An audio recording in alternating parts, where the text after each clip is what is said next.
वहां पर जो हमारी वीरांगनाएं बहन थी, जिनकी मां का सिंदूर छीन लिया गया, अगर उन्होंने अहिल्याबाई का इतिहास पढ़ा होता तो उनके सामने उनके पति को कोई निरपराध इस तरह से गोली नहीं मार सकता था, चाहे वो भी शहीद हो जाए। जोश नहीं था, जज्बा नहीं था, दिल नहीं था, इसलिए हाथ जोड़ के गोली का शिकार हो।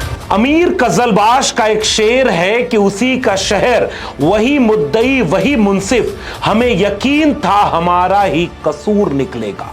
यह अमीर कजलबाश का शेर भारत के उन तमाम लोगों के ऊपर फिट बैठता है जो आतंकी हमले के शिकार हुए, क्योंकि भारतीय जनता पार्टी के एक राज्यसभा सांसद ने यह बयान दे दिया है कि पहलगाम आतंकी घटना के वक्त वहां जितनी महिलाएं थीं वो कमजोर थीं, डरपोक थीं, वीर नहीं थीं, झांसी की रानी नहीं थी, अहिल्याबाई नहीं थी, कायर थी, वरना अग्निवीर की ट्रेनिंग ली होती तो बच जाती और आतंकी भी पकड़े जाते और मारे जाते।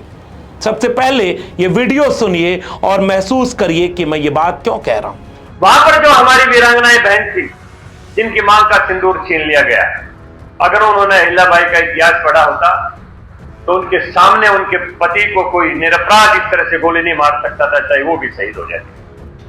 जोश नहीं था, जज्बा नहीं था, दिल नहीं था, इसलिए हाथ जोड़ के गोली का शिकार हो। भारतीय जनता पार्टी सिरे से ऑपरेशन सिंदूर से लेकर पहलगाम आतंकी हमले पर बुरी तरह घिर चुकी है। अभी तक उसने कई गंभीर सवालों के जवाब नहीं दिए। वहीं दूसरी तरफ अभी इस बात की आग ठंडी हुई भी नहीं थी कि मध्य प्रदेश का मंत्री, भारतीय जनता पार्टी का नेता तीसरी बार माफी मांगने के बावजूद आज तक कार्रवाई से बचा हुआ है, जिस बयान में उसने भारतीय सेना की कर्नल सोफिया कुरैशी को आतंकियों की बहन से जोड़कर इतना विवादित बयान दिया, जितना विवादित बयान अगर विपक्ष का कोई नेता देता तो आज तक बुलडोजर चल गया होता उसके घर। उसके ऊपर ही नहीं, उसके कई परिवार के सदस्यों के ऊपर भी मुकदमे डाल डाल के उन्हें जेल में डाल दिया गया होता। वही कटे पिटे लोगों को हमने उन्हीं की बहन भेज करके उनकी ऐसी की तैसी करवाई। एक बार मोदी जी के लिए जोरदार ताली बजाओ। उन्होंने कपड़े उतार के हमारे हिंदुओं को मारा और मोदी जी ने उनकी बहन को उनकी ऐसी की तैसी करने हमारे जहाज से उनके घर। क्योंकि प्रोफेसर अली खान महमूदाबाद जो अशोका विश्वविद्यालय के प्रोफेसर थे, एक पोस्ट ही तो लिखी थी, वो जेल में चले गए, सुप्रीम कोर्ट ने बेल मंजूर की। अभी आपको भी नहीं पता होगा कि वो कहां है, क्या चल रहा है, लेकिन अगर आप बीजेपी के नेता हैं तो आप कोई भी बयान दे सकते हैं। बीजेपी के नेता हैं तो आप यह भी बयान दे सकते हैं कि पूरी भारतीय सेना प्रधानमंत्री नरेंद्र मोदी के चरणों में बैठी हुई है और यशस्वी प्रधानमंत्री जी को हम धन्यवाद देना चाहेंगे। और पूरा देश की वो सेना, वो सैनिक उनके चरणों में नतमस्तक है। और खुद प्रधानमंत्री नरेंद्र मोदी अब अपने नसों में गर्म खून की बजाय गर्म सिंदूर बहा रहे हैं, और जिसका श्रेय लेने के लिए पूरे देश में गांव-गांव तिरंगा यात्रा और सिंदूर की यात्रा कलश के रूप में घुमाना शुरू हो गया। लेकिन सबसे पहले देखिए कि यह सब कुछ चल रहा है, इसी बीच में भारतीय जनता पार्टी की तरफ से हरियाणा का एक नेता जो राज्यसभा सांसद है, जिसका नाम है रामचंद्र जांगड़ा, वो अपने बयान देते हुए किस तरह से अब उन महिलाओं को ही कटघरे में खड़ा कर रहा है जिन्होंने अपने परिवार के लोगों को पहलगाम के आतंकी हमले में गंवाया। यानी यह सांसद ये कहना चाह रहा है कि उन महिलाओं में कोई रानी लक्ष्मीबाई नहीं थी, उन महिलाओं में कोई रानी अहिल्याबाई होलकर नहीं थी, उन महिलाओं में कोई योद्धा नहीं थी, वो महिलाएं थी, सामान्य नागरिक थी, अग्निवीर की ट्रेनिंग भी नहीं ली थी। ये गलती इन महिलाओं की है। पहलगाम घूमने जाना था, कश्मीर घूमने जाना था, ट्रेनिंग लेकर जाना था। अगर इस देश की जितनी महिलाएं हैं उनमें से कोई भी महिला अगर आज की तारीख में अग्निवीर की ट्रेनिंग नहीं ली हुई है तो वो सारी महिलाएं अपने जान जाने की स्थिति में, किसी आतंकी हमले की स्थिति में खुद ही दोषी मानी जाएंगी। बीजेपी के नेताओं ने अब यह सर्टिफिकेट दे दिया है। कल्पना करिए कि अग्निवीर के जो सैनिक हैं वो जब मारे जा रहे हैं, इतनी कम उम्र में उनकी शहादत के बाद उनकी डेड बॉडी जब गांव में लौट रही है, उनके परिजनों और उनके चाहने वालों की बदहवासी, उनका बेबसी लाचारी चेहरे से ऐसे जाहिर है जिसे आप देख नहीं सकते। सेना के लोग मारे जा रहे हों और उनको जब परिवार में ले जाया जाता है तो परिवार क्या सोचता है, कैसे महसूस करता है, इसे आप समझ नहीं सकते। लेकिन अब आप ही दोषी हो जाएंगे क्योंकि आपके पास अग्निवीर की ट्रेनिंग नहीं है, आप वीर नहीं है। अब कल्पना करिए कि फिर से इस बयान को, इस वाले हिस्से को जरा गौर से सुनिए। जोश नहीं था, जज्बा नहीं था, दिल नहीं था, इसलिए हाथ जोड़ के गोली का शिकार हो। इसका मतलब ये कि उन महिलाओं को जो AK-47 लेकर आए थे, कि AK-56 लेकर आए थे, कि कौन सी बंदूक लेकर आए थे, वो जब बंदूक चला रहे हो तो इन महिलाओं को रानी लक्ष्मीबाई बन जाना था। ये बीजेपी का नेता बोल रहा है। ये कमजोर थी, कायर थी, डर गई। कल्पना करिए आप, यानी इस तस्वीर को जो दुनिया ने देखा कि पति मर गया आतंकियों की गोली का शिकार होकर, और एक बेबस लाचार बदहवास सी पत्नी जो कम उम्र में अपने पति को खो गई हो, आतंकियों की गोली से भुन गई हो, वो पत्नी इस बयान को सुनी होगी तो उनके ऊपर क्या बीती होगी, उन लोगों के ऊपर क्या गुजरी होगी जो लोग ये सुन रहे होंगे इन बयानों को। सेना के जवान विनय नरवाल की पत्नी हिमांशी नरवाल, जिनको इसी बीजेपी के ट्रोलरों ने, 2 रुपए वाले ट्रोलरों ने क्या क्या नहीं कहा। क्यों कहा? क्योंकि हिमांशी नरवाल ने एक बयान दे दिया था कि हम चाहते हैं कि इंसाफ हो, लेकिन यह मुसलमानों और कश्मीरियों के खिलाफ पूरा माहौल न बन जाए। क्या गलत कहा था? लेकिन पूरे देश के लोग चुपचाप देखते रहे। बीजेपी के एक नेता ने इस पर कोई बयान नहीं दिया कि हमारे देश के एक सेना का जवान शहीद हुआ और उसकी पत्नी अगर अपील कर रही है कि नफरत मत फैलाओ तो उसकी पत्नी को तो बख्श दो।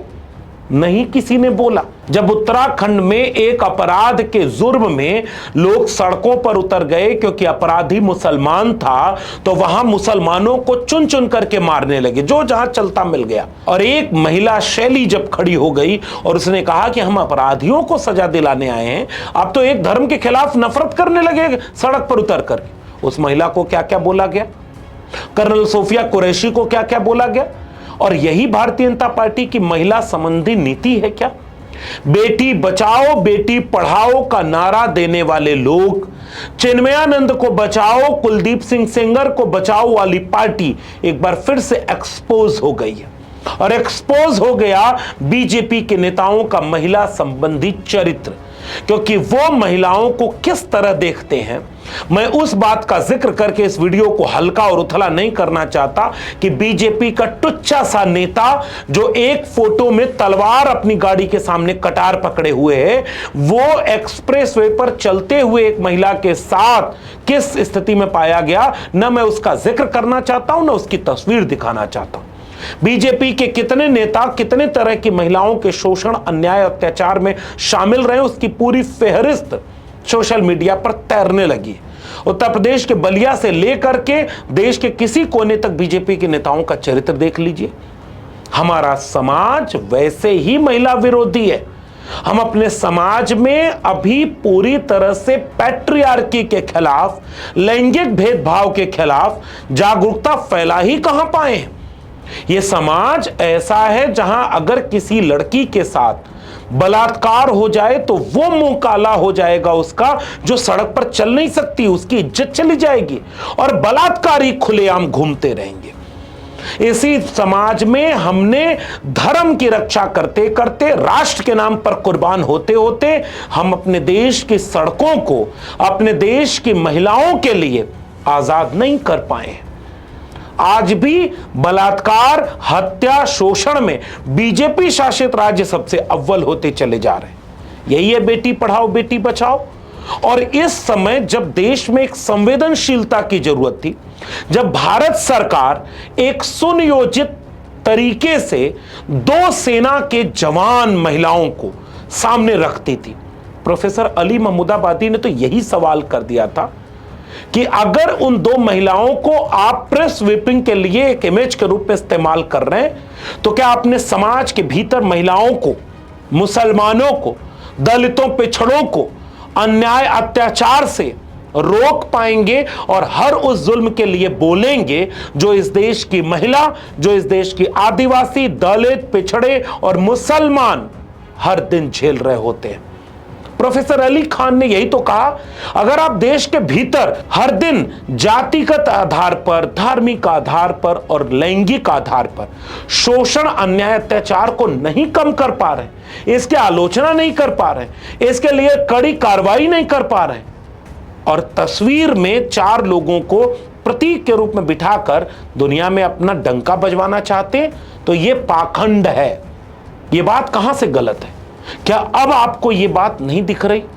इस बयान को देने के बाद कितनी चर्चा हुई आपके टेलीविजन चैनल पर।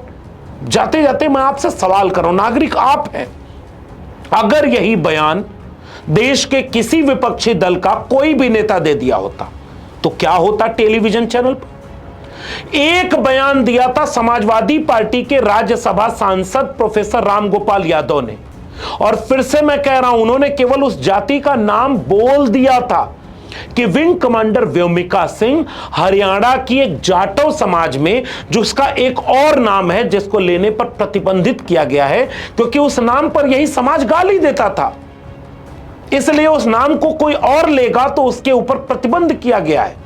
यह इस देश की सच्चाई है। और उन्होंने, प्रोफेसर रामगोपाल ने केवल नाम लेके बताया था।